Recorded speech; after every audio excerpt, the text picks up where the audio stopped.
Hey, Steve Mignoni here doing the Junkyard crawl at Bernardston Auto Wrecking in Bernardston, Massachusetts with a Chevy G90 van.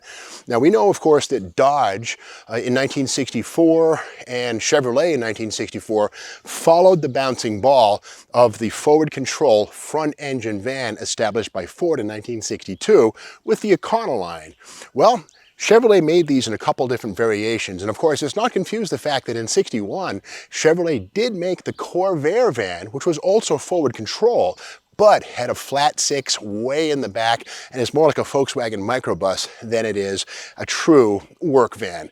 With that said, 64 through 66, these had a flat window, and in 67 through 70, they had this curved window. But another big difference was the relocation of the headlights on the second gen 67 through 70 from up here on the 64 through 66 down here. And part of that was to get a larger grille opening. More on that in a second. Why would you want a bigger grille? Maybe a bigger engine? More in a moment.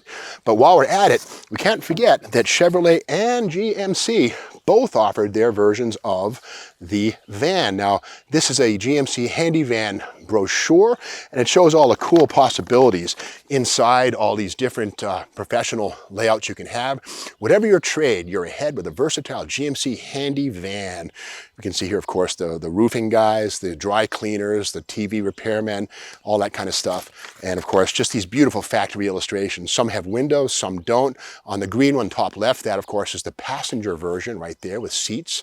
And of course, the second gen, 1967 through 70, could be had with a variety of firsts. One, the optional 108-inch wheelbase, which was typical of the longer vans, of course, heavier duties. And of course, starting also in 1967, the G-20, which was a 3/4 ton, 6-lug, 12-bolt heavy-duty van. But this one here is a G90, which is to say that it's the short version. Let's look a little closer inside.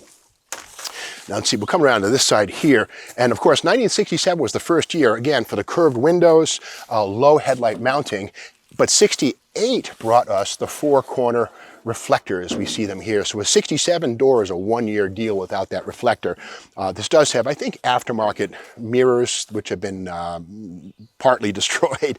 But inside, well, there it is, the forward control. Of course, the driver and passenger sit over the front tires. The beauty there is that maneuverability in city alleys and pretty much anywhere is greatly improved over a pickup truck where the nose is long and you can't maneuver quite as readily or easily in tight spaces. But again, we talked moments ago about the 67's wider lower grille.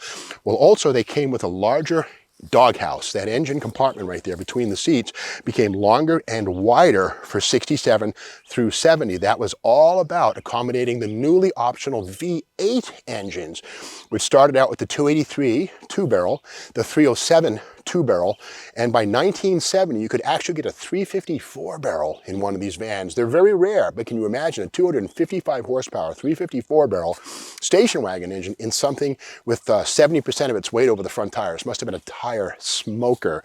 Now this one here is a manual transmission.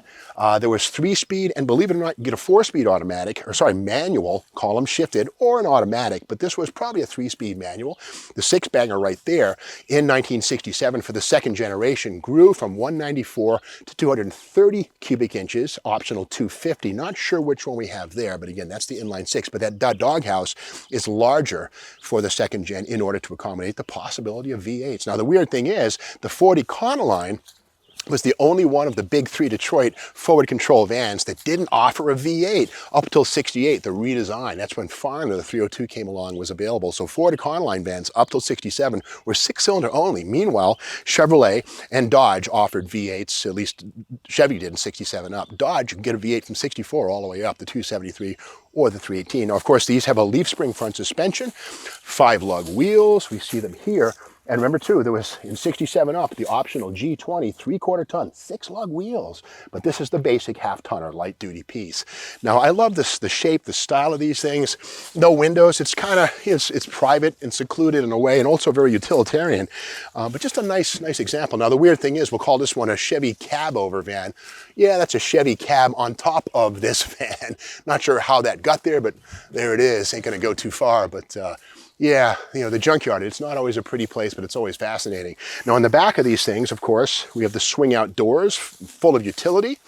And here's the license plate lamp sticking out like that. And we open these doors up and let's see what we find inside.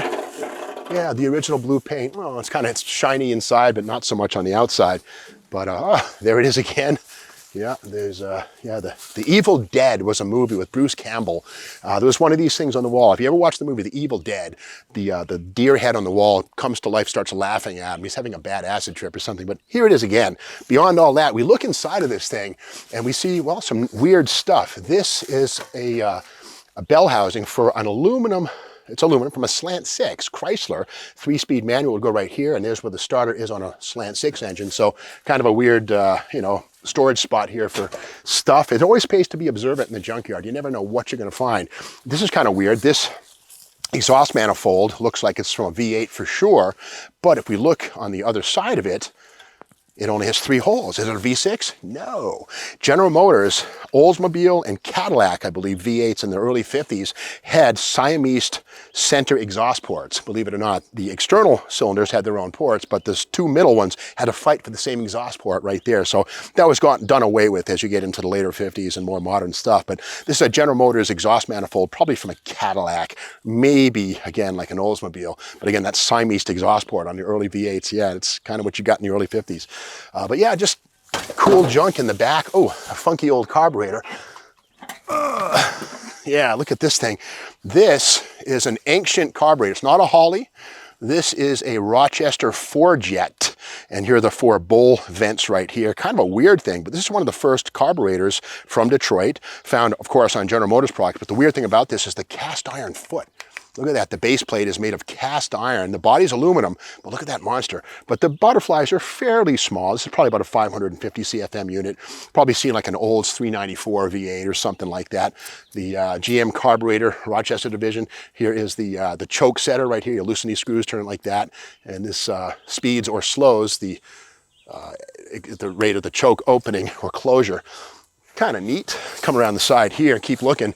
Now again, this 68, 69, or 70, hard to say, but again, when we see this puppy here, it's not a 67. Those came along, and they're illuminated at the back, but not the front. Who knows why? Inside, again, we have the side swing out doors and that beautiful cab over design right there. Kind of weird.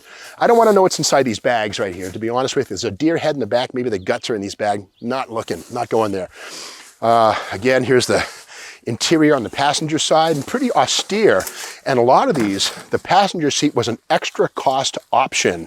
I do see a seatbelt over here, so we know this thing was ordered, but you could actually get one of these things in full fleet mode with just one seat, like the phone company or whatever it might be.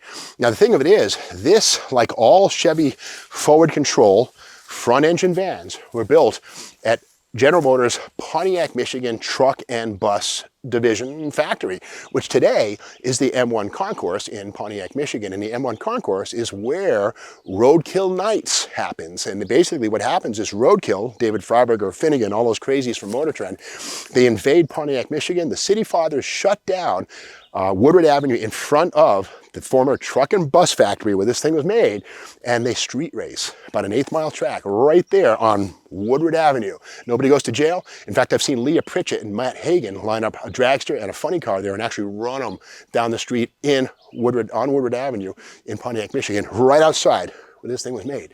Now that race or that event, the Roadkill Nights, will happen on August 13th, just another 4 weeks from right now. And I'll be there hosting the podcast. This may or may not, this video will air before that occurs, but if you get a chance, check it out. August 13th on Motor Trend, I'll be narrating the podcast. Maybe Richard Rawlings will show up and crash his Hellcat again. We'll see. But anyway, that's the story of the second generation Chevrolet G Series van. Again, 67 through 70, curved windshield, 64 through 66, flat windshield with the headlights up high. No V8s on those first gens, but second gens right here, it was kind of a step toward modernization. Of course, 1971 brought us the second G-Series vans with coil springs, V8s, air conditioning, and all the modern luxuries. But again, it all starts right here with this Chevy cab-over van, more than what it looks like. And if you like this video, be sure to subscribe to the Steve Mag's YouTube channel, hit the like, do all that kind of stuff, and stick around. There's plenty more where this came from.